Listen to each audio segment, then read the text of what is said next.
Ang mga pananaw, opinyon at pahayag na inilalahad sa programang ito ay tanging sa mga host at panauhin lamang at hindi sumasalamin o kumakatawan sa opisyal na polisiya, posisyon o pagsang-ayon ng network, ng pamunuan nito o ng mga kaugnay nitong organisasyon. Huwag umasang kusang dumating ang magandang kapalaran. Dapat pinagtatrabahuan yan.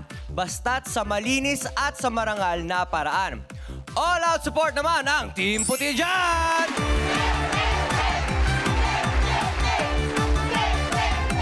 Alam mo, tama ka eh. Huwag natin basta iasa sa bituin ang takbo ng ating tadhana dahil sadyang gabay lamang sila.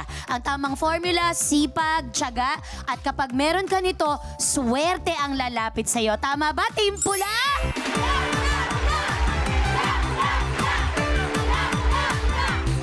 Ito na ang programang tagadala ng swerte sa kabila ng mga tarayan at bangayan. Ito po ang Face to Face Harapan!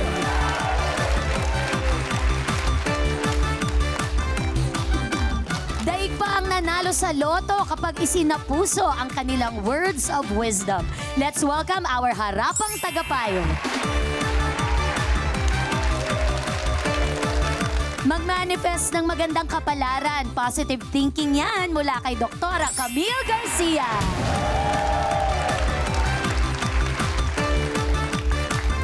Kapalaran mong magmahal at mahalin sa tamang panahon at pagkakataon. Kaboses. Advice yan ni Dr. Love, Brother June Banag.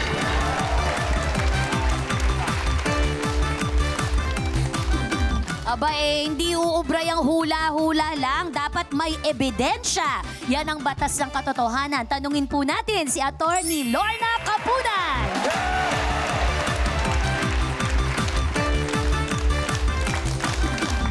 Para siyang tala na para bang tinitingala. Hangad niyang ayusin ang kapalaran ng mga kapatid nating nagkakatampuhan. Ang ating only star at ang atin ng masa, Corina Sanchez Rojas! Ate Corina!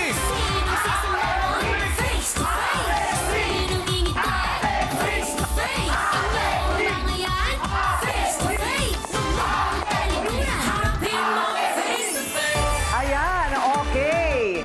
So, kapag nakaka-bad trip ang mga happenings, dapat may mga exercise na pampakalma, kagaya ng sayawan.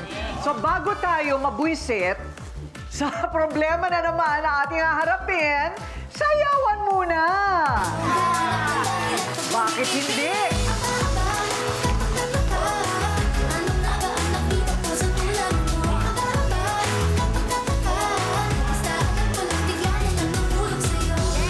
Huminto na po yung music. Siya ayaw pang huminto. Eto na po ang ating sayawerong sasawero for today. I see Kuya! O, diba?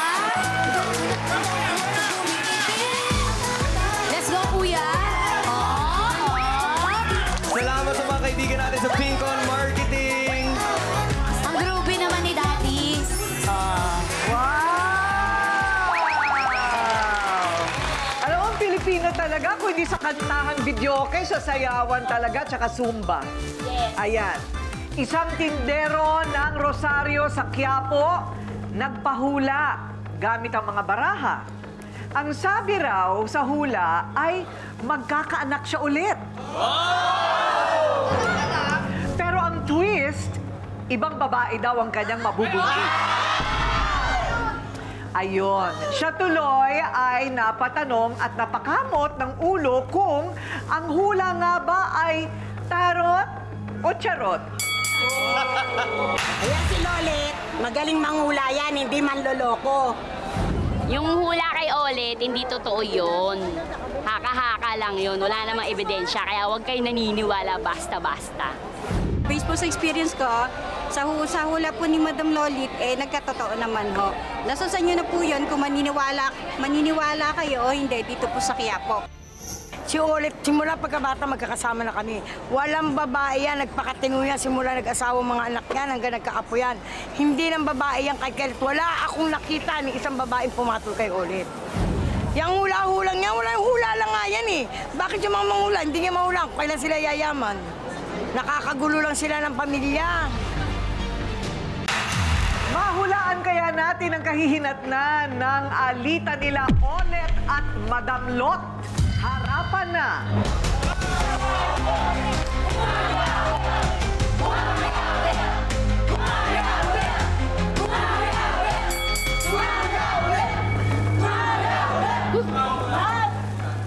Okay, kakaiba ang ating kaso ngayong araw. Nagkakagulo na daw kayo.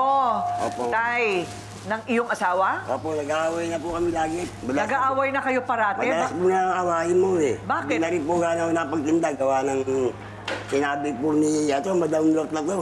Ewan ko kung totoong manghula to o nag-hula-hula lang po eh. O bakit naman kailangan maapektuhan ang inyong pagsasama?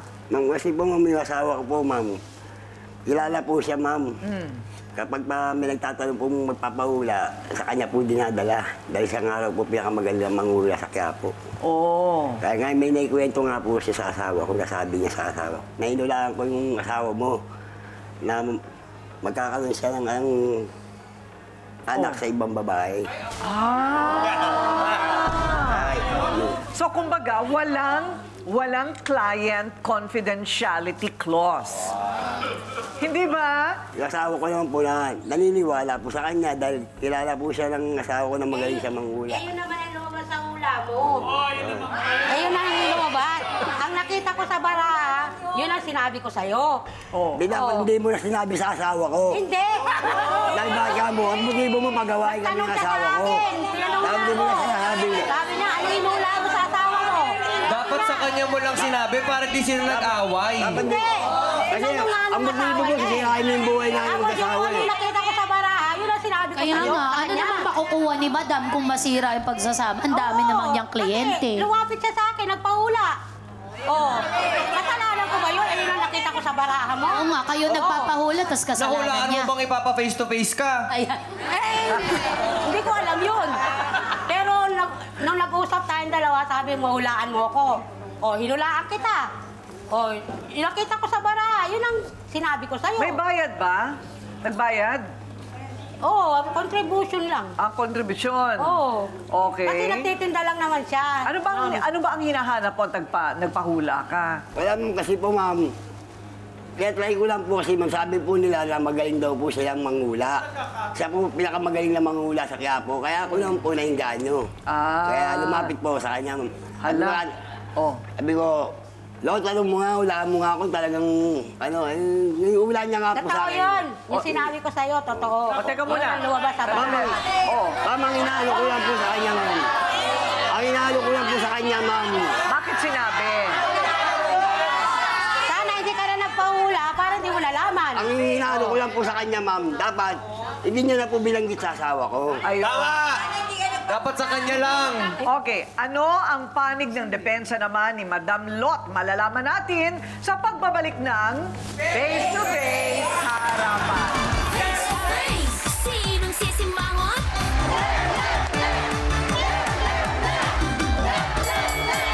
Okay, so ito po ang kakaibang kaso ng nanghula.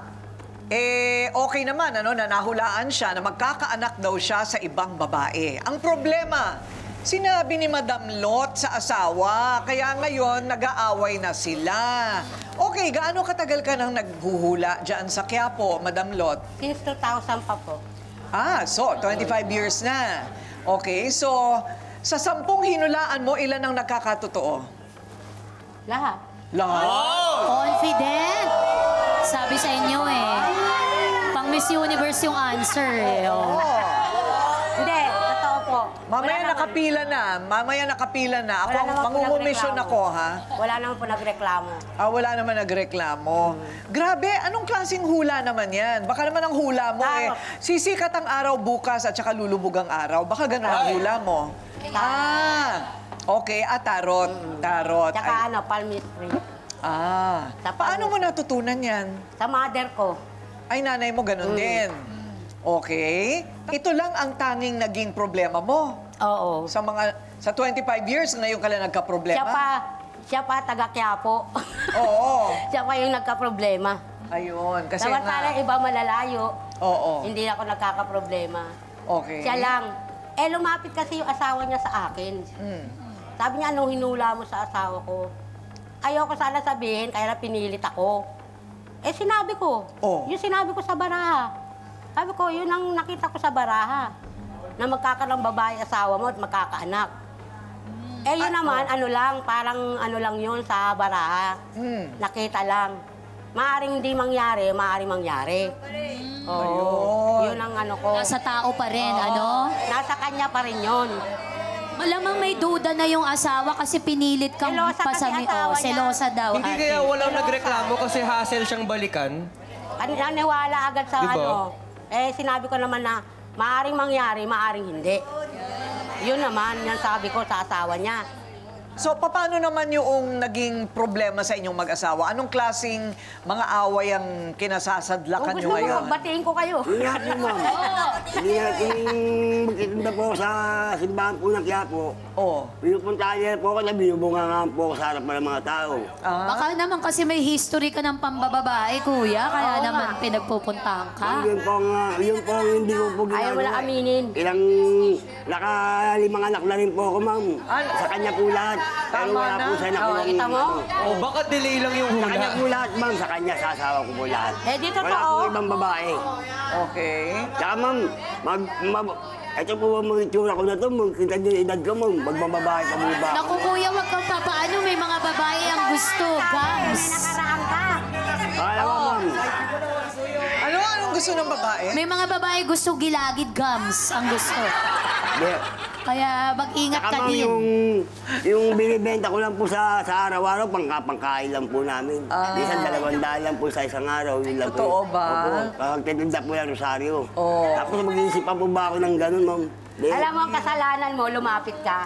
Nagpahula ka sa Ma'am, akin. hindi ko lang po po sarapin po na mangyayari yung gano'n na sasabihin niya, ma'am. Kasawa naman niya yung lumapit. Oo. Kaya huwag mong sasabihin kahit pinipilit ka. Pinilit ako Kasi sekreto yun sa inyong Kaibigan dalawa. ko kasi. Diba? Kaibigan ko yung ano niya, yung jowa niya. So ngayon, ang mangyayari, maghihiwalay sila dahil sa'yo, talaga magkakaibang babae. Parang ikaw nagpatotoo sa hula mo. Ay! Eto ngayon ang hula ko, ha? May mga gusto pang magpahula dito. Sino ang gustong magpahula? Ayan, taas ang kamay. Taas ang kamay ng gusto magpahula. Mamaya pipili tayo ng isang huhulaan daw ni Madam Lot sa pagbabalik ng Face to Face Harapan. Face to face, sinong sisimangot? Veteranong manghuhula ng Quiapo si Madam Lot at ipapamalas niya ngayon ang kanyang galing daw sa pagbabasa ng kapalaran. Pero bawal magreklamo, ha? Okay, pumili ka na Tuesday. Ate ko rin kanina ko pa napupulsuan, nagtanong ako nung off-cam tayo, mahilig daw talaga siya magpahula. Ano pong pangalan niyo po, ma'am? Annalyn Ugario po. Ayan, Annalyn, ano pong tin number? Joke lang, di ba? Ang dami tinanong. Oo. Upo na po kayo dito. Palmistry lang po daw. Ate ko rin babasahin ng pala. April 11, 1966 ang birthday. Mapagmahal ka. Ay. Umibig sobra. Tama po. Marami ka pang pangarap po. Marami po talaga. Hindi ka pa kontento sa buhay mo ngayon. Hindi po talaga. Sa pera, magastos, ha? Opo talaga. Puro palabas ang pera mo. Opo talaga. Sa health naman, good. Good health ka. Kaya lang iwasan masyadong pagod tsaka puyat. Ha? Tsaka yung accident mo sa sasakyan. Ingat ka sa pagtawid-tawid. Kapareho po ng trabaho ko po nasa field. Oo. Kasi ang aksidente mo nasa nasa sasakyan. Okay. Kailangan pagtatawid ka, may kasama ka. Huwag kang tatawid na may problema ka, ha? Okay. Kasi baka mamaya tumatawid ka, hindi mo alam. Okay. Kabila. Swerte ka sa negosyo, ha? Uy, taray. May business ka ba? Sa ngayon po wala na dahil laging bumabaksak. Kaya lang, malas sa pautang. Ay talaga po, madaming pautang. Marami kang nakalabas na pera, walang Talaga po. pumapasok. Talaga po. May swerte kang anak.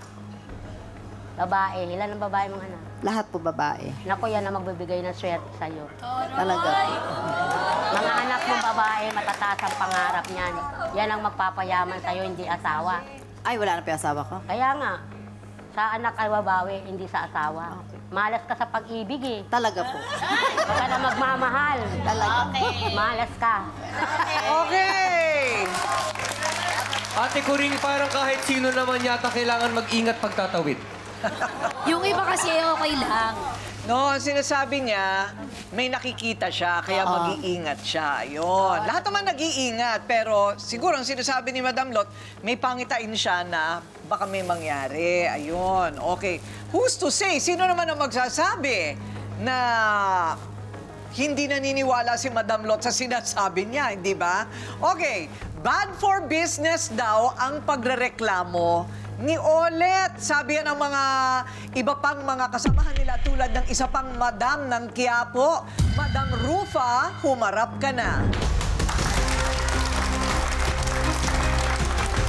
Taray ng pangalan, Madam Rufa.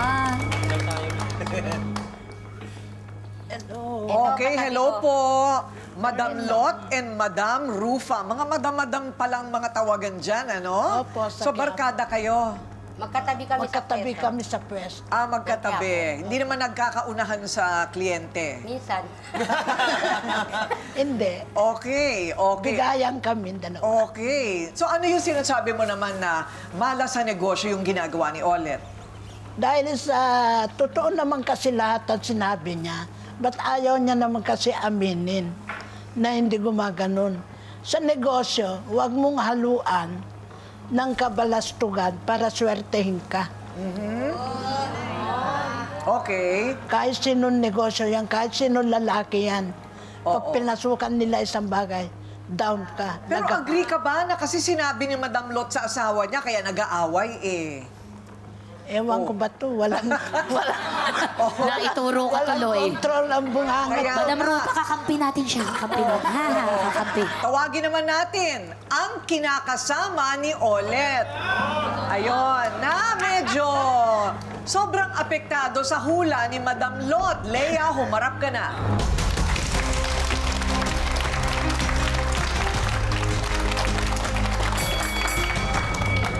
Tapalin mo na. Leia, kakaiba ang problema mo, ha? Ako, ma'am. Ang problema mo, hula. Di pa nangyayari, problema niya na. Oo. Ano ba yon? Ano ba ang problema mo? Ano problema mo?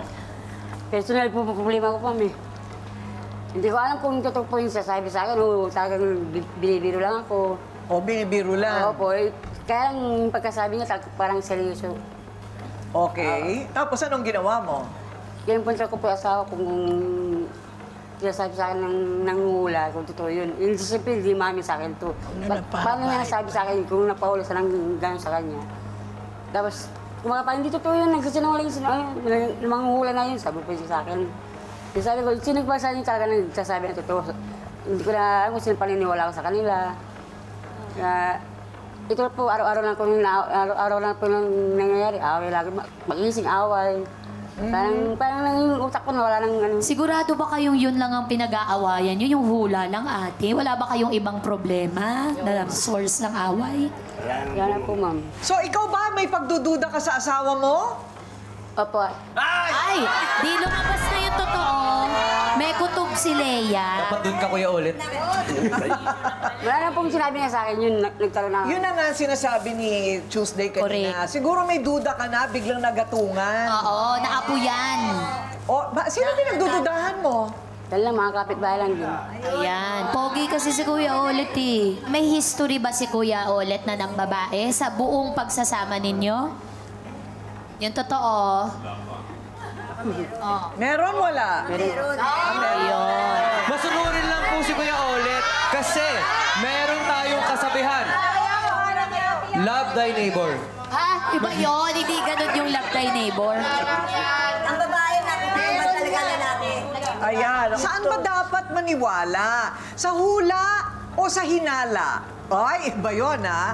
Hula o hinala? Pag-usapan natin yan sa pagbabalik ng Face to Face Harapan. Face to face,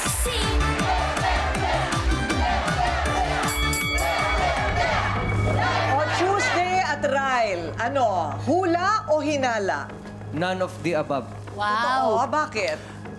Una sa lahat, Ate Coring, pagka may hula o may hinala, Hindi mo bibigyan ng rason na paniwalaan yun, di ba? Pag huli na, hindi ka pa rin naamin, Kuya Orly. Hindi. Alam mo, grabe Hindi, ka. mahirap na mag-akusa ah. na walang basehan, walang resibo, walang ebidensya. Di ba? Yun po yung tinuturo natin dito palagi. So, kailangan meron tayong ganun. Correct. O ikaw naman, Tuesday. Nakatakot yung tingin ni Madam Lotati. Para kang sinusumpa. Nakakatakot. Kinukulam ka na niya. Ala Okay, ka. go. Ako, ate, dalawang bagay. Kaya totoo o hindi, ito ang napansin ko. Una, kapag nagpapahula, di ba may disclaimer, Madam Lot? O, nasa sayo ito kung maniniwala ka. Tao ang gumagawa ng kapalaran, hindi ang kahit ano. Gaganunin nyo muna, di ba? O, so, nung naniwala ka, nung di mo nalaman yung gusto mong resulta, nag-aalit ka kay Madam Lot. So, dapat din, kukunin mo lahat. Di ba? Kay mabuti o maganda. Okay, ano ang komento ng mga taga-puti? Para sa akin kasi kung ganyan ang resulta ng hula mo, sana hindi mo na sinabi kay ate dahil yung sasabihin mo ngayon hindi kakabuti ng relasyon yan, lalong makakasira. Kahit sabihin mo totoo, kahit yung nasa isip mo yun ang tama, pero ang kalalabasan yan, away ng mag-asawa. Kasi talaga, may trust issue na. Kaya nag-ano na yun. Pinatunayan lang. Nako. Diba? Attorney Lorna, pwede na bang magdemanda ang mga common law wife? Hindi kayo kinasal, no? Pero nakalimang anak. May mga birth certificate ba yan? Apo. Meron naman, nag-aaral. Hindi na po yung iba. Dalawa po, may asawa na po eh. O kaya nga, pero nag-aaral ba yung iba? Yung dalawa na lang po. Okay. O sige, kailangan makapagtapos. Huwag mo na mag-asawa. Ang common law wife ba ay pwede magdemanda ng pangangaliwa? Okay. Ang common law wife, hindi pwedeng magdemanda ng pangangaliwa like adultery kasi adultery refers to married couples. Ang pwedeng magkaso, ang common law sa common law relationship, domestic violence, Republic Act 9262. Hindi, yung psychological, kasi yung domestic violence applies to common law relationships and dating. Miski nagdi-date pa lang kayo. So, ang pwede mong kasuhan is psychological violence, emotional violence, mental torture, mga ganyan, ano. Pero, miski na magkaso ka, kasi criminal case yan, hindi yan civil case. Yung violation ng domestic violence law. Kung mapatunayan. That's why I'm saying, kung mapatunayan. Ang situation ngayon, yung tinatanong ni Ate Coring, hula o hinala. Sa batas, yung hinala, pwedeng circumstantial evidence. Kung marami ng circumstantial evidence, pwedeng mag-build up ng case, no? Pero yung hula, hearsay yan. Hindi pwedeng kasama bilang ebidensya. Sa ebidensya yan. Oo. Idadagdag ko lang, no? Kung minsan, sinasabi natin hula, pero tayo, for instance, ikaw, Ate Coring, I'm sure you're a good judge of character, no? Kung minsan, meron tayong intuition. Intuitive tayo. Pag nakita natin yung tao, sasabihin natin, ay, parang hindi ko gusto to. It's intuition. It's not hula. It's a gift. And for some of us, sa trio, no, nag-uusap kami. Pag nakikita namin yung audience, alam namin sino nag-fake, sino nagsisunod. It's intuitive, hindi hula. And you are gifted, Ate Coring. You have that. Oo nga. Pero, ewan ko lang. Eh di sana hindi ako naloko sa pera. Hindi nahulaan niya. Hindi ko na intuition yon. Okay, Dr. Love, ano ba ang paalala ng simbahan sa mga nagpapahula? Maikli lang, wag buong Biblia. Bawal po yan, pinagbabawal po yan. And I tell you, papuputol ko ang kaliwang daliri ko. Itong kaharap kong ito, panay Katoliko ito. Katoliko po kayong lahat, ano? Oo, kasi naniniwala kayo sa hula. At ito'y panawagan sa simbahan natin. This is very, very clear. Kulang tayo ng catechism sa ating mga mananampalataya. Sobra nang nasakramentalize ang simbahan. Kulang ng catechism. Ito ang example. Si Olet, nagbebenta ng rosaryo. Benditado ang rosaryo. Alam mo ba na ipinagbabawal yan sa simbahan na magbenta ng anumang bagay na benditato, blessed. Ang kasalanan niyan, simony. Anong ibig Simony. sabihin nun? Ang ibinebenta mo ay rosary, di ba? Tanong, ano ang unang sorrowful mystery? Naku, may quiz. Hindi niya alam kasi hindi niya ginagamit ang rosaryo. Joyful mystery. See, we should walk the talk. Kung tayo Katoliko, pakita natin ang ginagawa niyo mga nanay, madam, sorry ha, bawal na bawal, ang sabi sa Biblia, ang panghuhula, paggamit ng tarot cards, horoscope, palm reading, ito ay abomination to God. Ano yung abomination?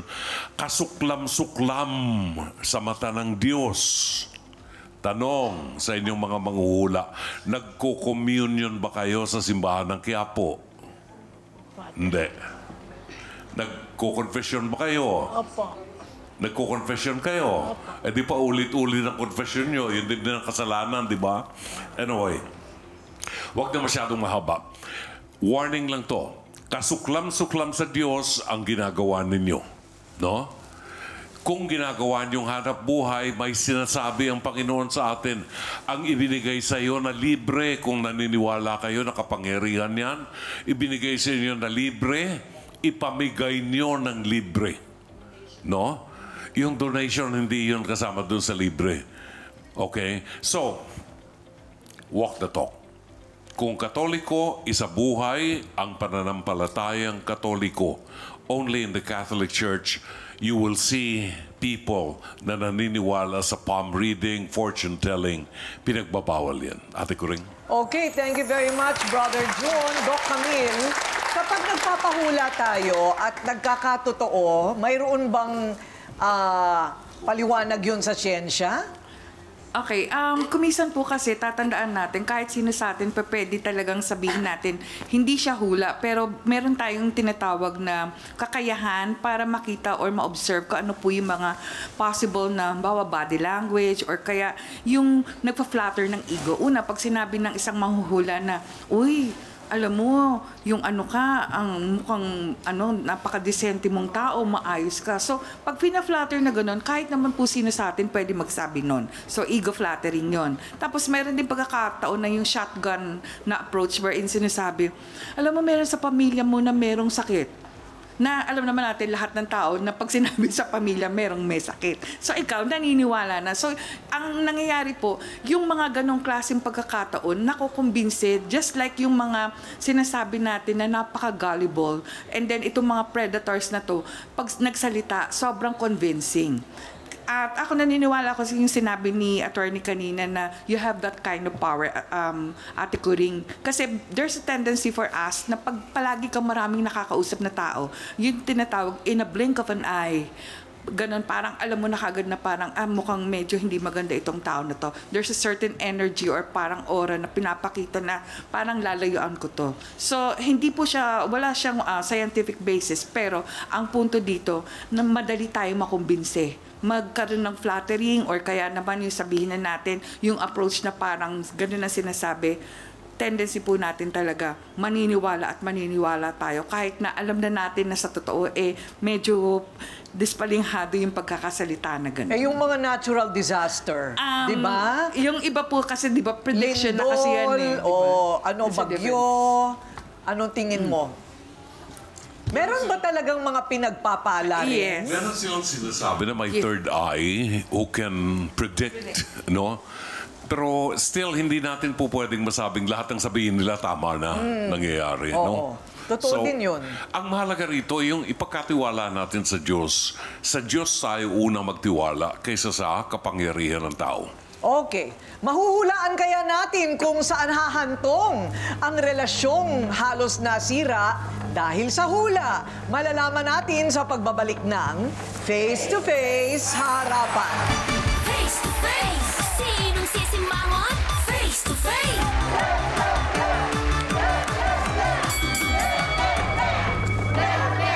O ayan, alamin na natin kung ano bang desisyon ng bawat panig dito.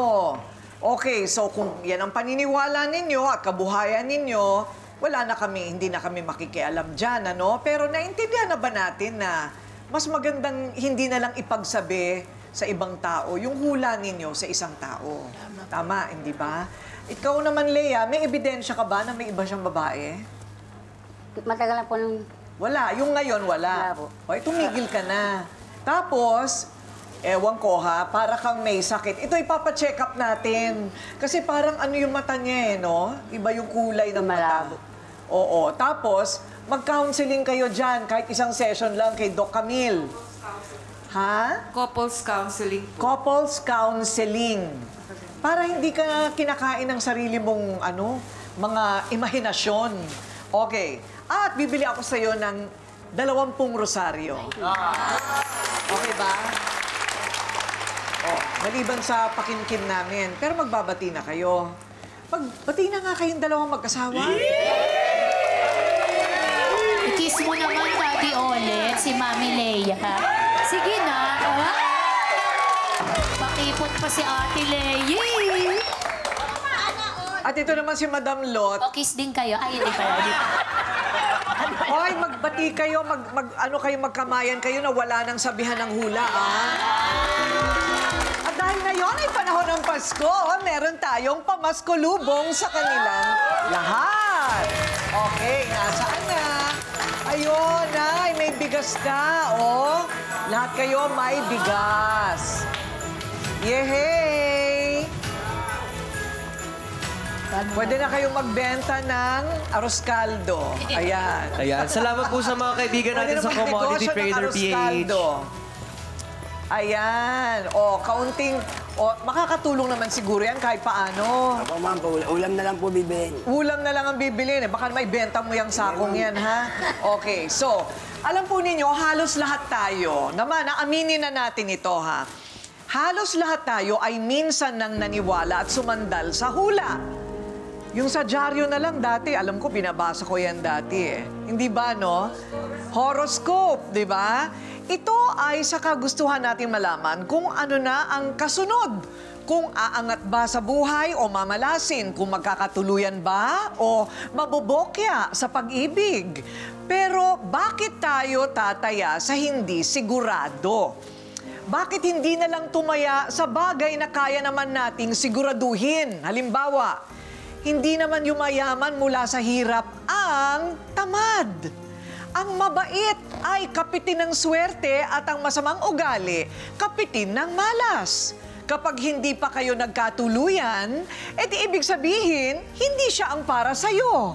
Ganun lang naman yun. Anong gagawin mo? Kukulamin mo. Madalas naman sa hindi ang kasunod na kabanata sa ating buhay ay depende, hindi sa hula, kundi sa ating mga sarili. Hindi ka naman makakarating sa kanto kung hindi muna natin lalakarin, di ba? Ano yung kanto ang lalapit sa'yo? Kung ano man ang swerte o malas sa buhay ay dalawa. Ang sariling pangarap at pagsisikap na yan ay maabot at ang basbas ng langit. Doon tayo makakasigurado. Ako po ang inyong ate Kuring nagsasabing walang hindi nadadaan sa pag-uusap, basta dapat may mukha kang ihaharap dito sa Face to Face Harapan. Face to face. Face to face. Face to face. Face to face. Face to face, harapan tayo. Face to face, problema'y solusyonan. Kaya na ating pag-usapan. Face to face, tama ng okrayan. Sabutin, tama o mali. Galit, bati,